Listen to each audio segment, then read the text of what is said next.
माँ कभी सौतेली नहीं होती। माही की नजर बार बार घड़ी की ओर जाती। वो बेचैनी से दरवाजे तक जाती, फिर वापस सोफे पर आ बैठ जाती। उसके बेटे उज्जवल को कॉलेज में आने में देर जो हो गई थी, तो एक माँ का बेचैन होना स्वाभाविक था। तभी उज्जवल आता दिखा और उनकी जान में जान आई। बेटा, इतनी देर कहाँ लग गई? मैं परेशान हो गई थी, माही उससे बोली। क्यों? उज्जवल सपाट लहजे में बोला। क्यों क्या? रोज तुम 3 बजे तक आ जाती हो, आज 5 बज गए तो चिंता होना लाजमी है, माही हैरानी से बोली। देखिए, आपको मेरी फिक्र का नाटक करने की जरूरत नहीं है। अब तो पापा भी नहीं है जिनके सामने आपका ये नाटक चल जाता था। ये बोल उज्जवल अपने कमरे में चला गया। आप सोच रहे होंगे, एक बेटा अपनी माँ से कैसे बात कर रहा है? क्या कोई बेटा इतनी बदतमीज हो सकता है? तो मेरा जवाब होगा, जब माँ दूसरी हो तो ऐसा हो सकता है। भला वो दूसरी माँ सगी माँ से ज्यादा प्यार करती हो, पर कई बार बच्चों को वो प्यार दिखावा लगने लगता है। माही उज्जवल के पिता नीतीश की दूसरी पत्नी है। जब उज्जवल 10 साल का था, तभी उसकी मां की मृत्यु हो गई थी और 2 साल बाद नीतीश ने सबको समझाने पर विधवा माही से शादी कर ली थी। माही ने शादी के बाद उज्जवल को बहुत प्यार दिया, यहाँ तक कि उज्जवल का प्यार बढ़ न जाए, ये सोच नीतीश ने माही से दूसरा बच्चा न करने की बात की, जिसे माही ने साहस स्वीकार कर लिया। पर 2 साल पहले नीतीश की सड़क दुर्घटना में मौत के बाद आसपास के लोग और रिश्तेदारों ने उज्जवल के मन में माही को लेकर नकारात्मक बातें भर दी थी, जिससे उज्जवल उसका तिरस्कार करता था। माही सब सही थी, क्योंकि उसने नीतीश के आखिरी वक्त में उससे उज्जवल का हमेशा ध्यान रखने का वादा किया था। माही नीतीश के छोटे से कपड़े के व्यवसाय को खुद संभालती थी। वक्त अपनी रफ्तार से गुजरता रहा, पर उज्जवल की नफरत भी वक्त के साथ बढ़ती रही। माही जितना उसका ध्यान रखती, उज्जवल उतना ही उसका तिरस्कार करता। अब तो वो पढ़ लिख कर नौकरी भी करने लगा था। अब माही को अफसोस भी होता, उसने क्यों नीतीश की बात मान दूसरा बच्चा नहीं किया। कम से कम उससे तिरस्कार तो ना सहना पड़ता।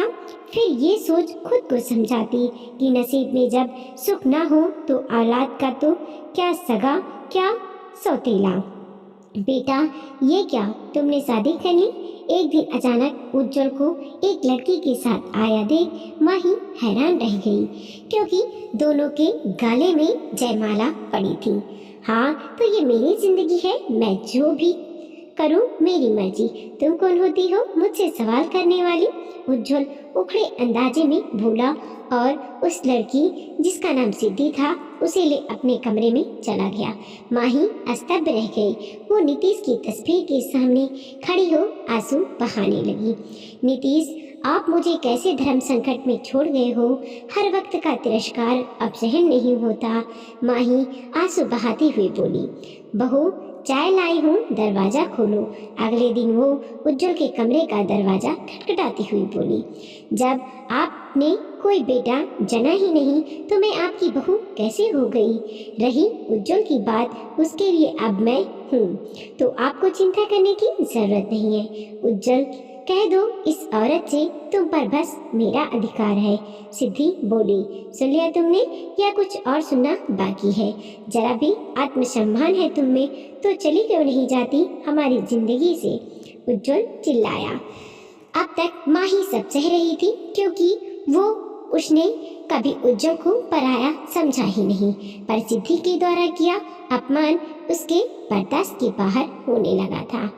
मेरे पापा की सारी जायदाद पर मेरा हक है, बेहतर होगा आप उसे मेरे नाम कर दे। वैसे भी आपके तो कोई औलाद है नहीं, आप क्या करेंगी इन सब का?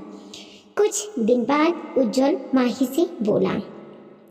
ठीक है बेटा, अगले हफ्ते तुम्हें सारी जायदाद के कागज मिल जाएंगे, माही बिना उसकी तरफ देखे बोली।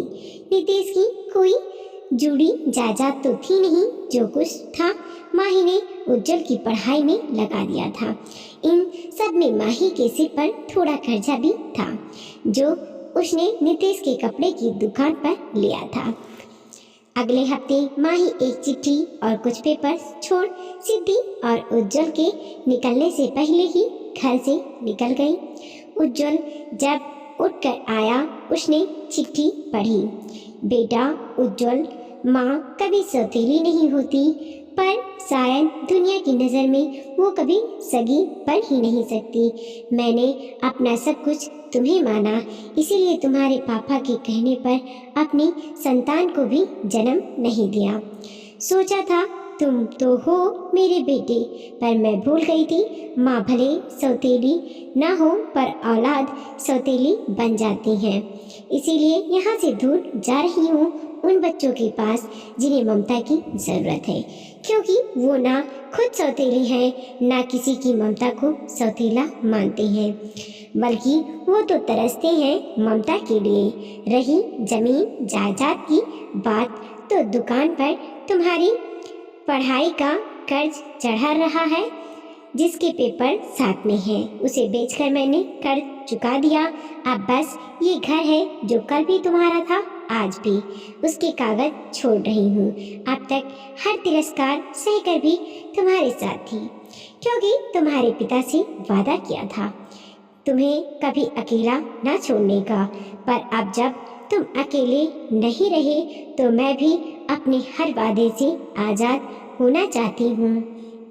तुम्हारी माँ जो कभी माँ नहीं बन सकी। माही ने इस एक हफ्ते में दुकान बेचने के साथ साथ दूसरे शहर में एक अनाथ आश्रम में नौकरी की बात कर ली थी, जहाँ वो सगे सौतेले से ऊपर उठ अपनी ममता को तृप्त कर सके। दोस्तों, ये सच है, हमारी सोसाइटी में दूसरी माँ को सौतेला का टैग दे दिया गया है, फिर वो चाहे कितनी अपनी हो, पर ये टैग उसके माथे से नहीं हटता।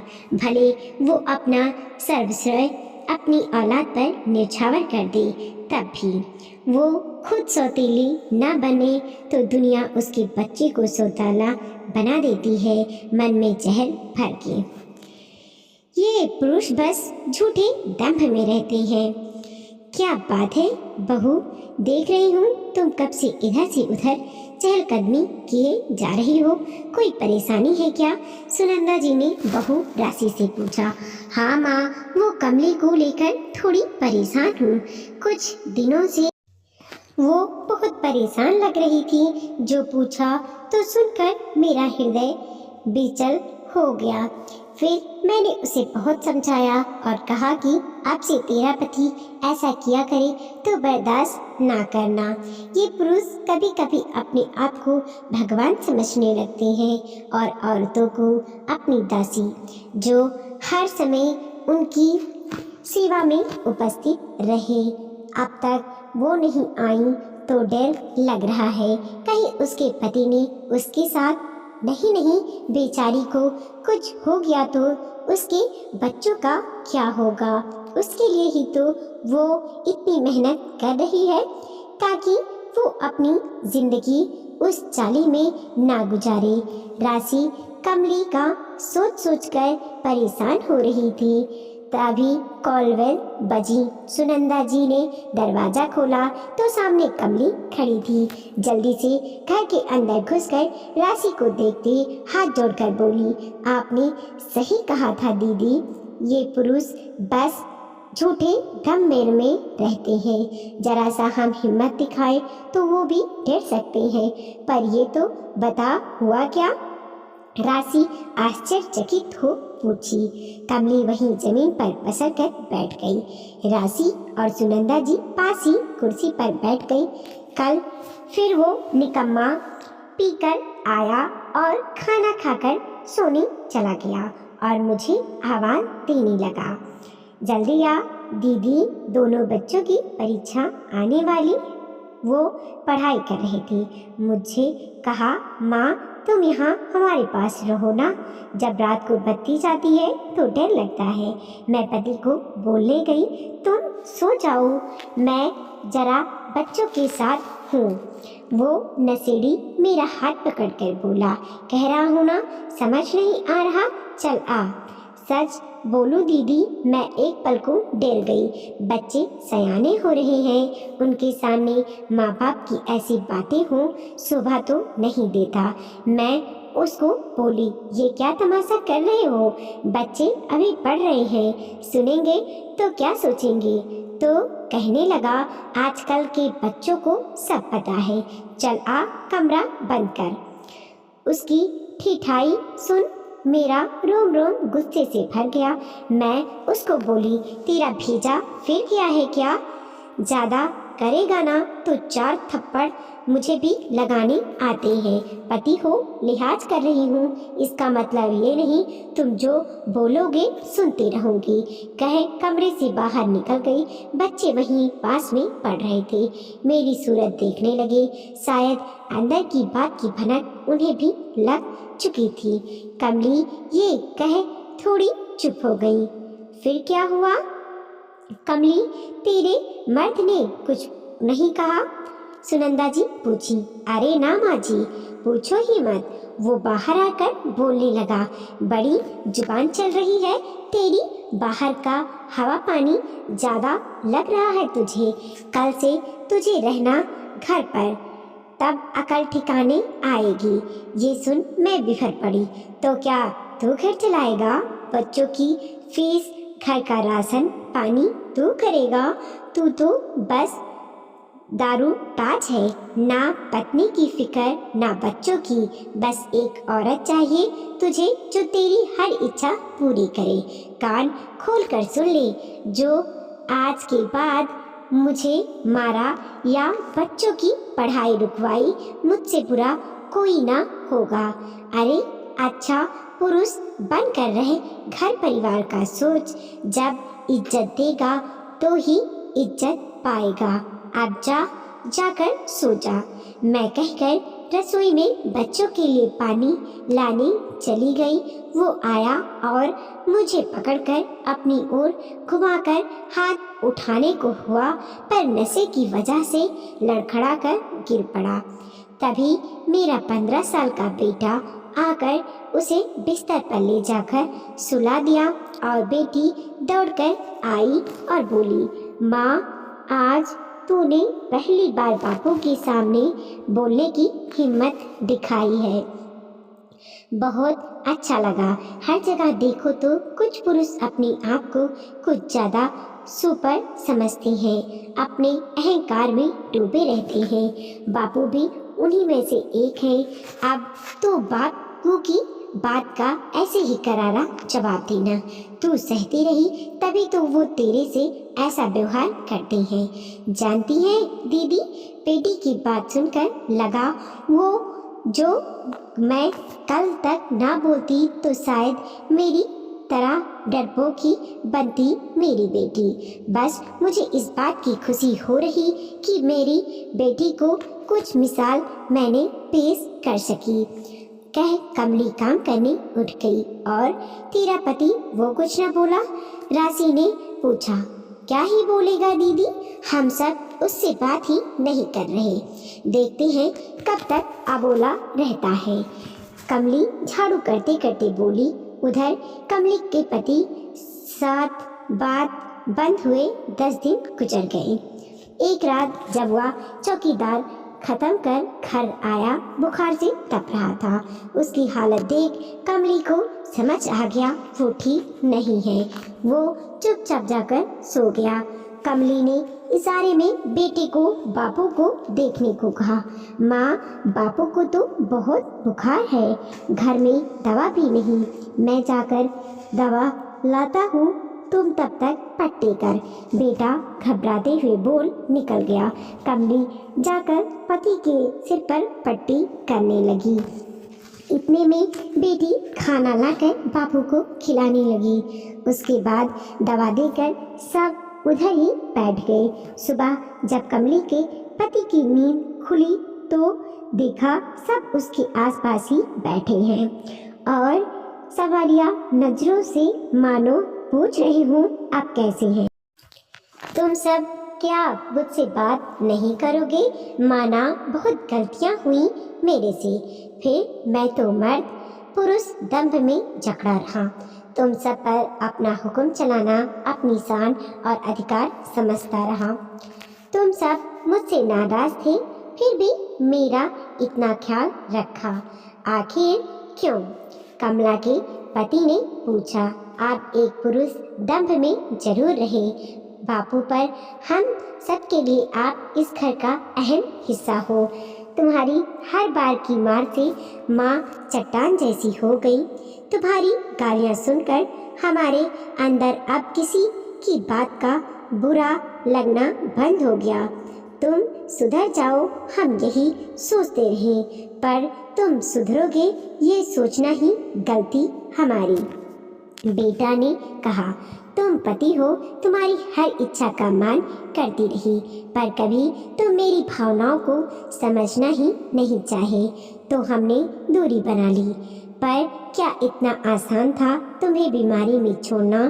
तुम होते तो शायद अपने पुरुष में हमारे हालात पर छोड़कर चले जाते, पर हम ऐसा नहीं कर सकते। अभी भी वक्त है, संभल जाओ। हमें प्यार दोगे तो ही प्यार पाओगे। कमली कह वहाँ से जाने लगी तो उसके पति ने उसका हाथ पकड़कर रोकते हुए कहा, मुझे माफ़ कर दे कमली, मैं शायद कुछ ज़्यादा ही अपनी पुरुष दंभ में जी रहा था। हमेशा यही देखता आया था कि पत्नी को पति की हर बात आंख बंद करके सुननी चाहिए। आखिर मर्द हूँ, पर कभी तेरे मन के भाव समझ ना पाया। आपसे तेरा मन का भी होगा ये वादा करता हूँ। कमली बच्चों की ओर देखने लगी। बाबू आप सच कह रहे हो? आप माँ को मारोगे, डांटोगे तो नहीं ना जब वो हमारे पास रहेंगी? बेटी ने आश्चर्य से पूछा। ना रे गुड़िया, तेरी माँ को अब कुछ ना कहूँगा, प्यार से कमली की ओर देखते उसके पति ने कहा। दोस्तों, आज भी कई घरों में पति अपने पुरुष होने का दम भर पत्नी का महत्वहीन समझते हैं। चाहे वो कुछ करे ना करे, पर पत्नी मुट्ठी में रहनी चाहिए। वो अगर बाहर जाकर काम भी करे तो पुरुष की सोच यही रहती है कि घर की सारी जिम्मेदारी वही संभाले। अभी भी इस सोच को बदलने की ज़रूरत है और पुरुष को पत्नी के लिए पति का दिल रखकर उसके साथ प्यार और सम्मान से पेश आने की ज़रूरत है। वीडियो को लाइक कीजिए, कमेंट कीजिए और अपने दोस्तों के साथ जरूर शेयर कीजिए। चैनल पे नए हैं प्लीज़ सब्सक्राइब कीजिए और देखते रहिए मोटिवेशनल स्टोरी।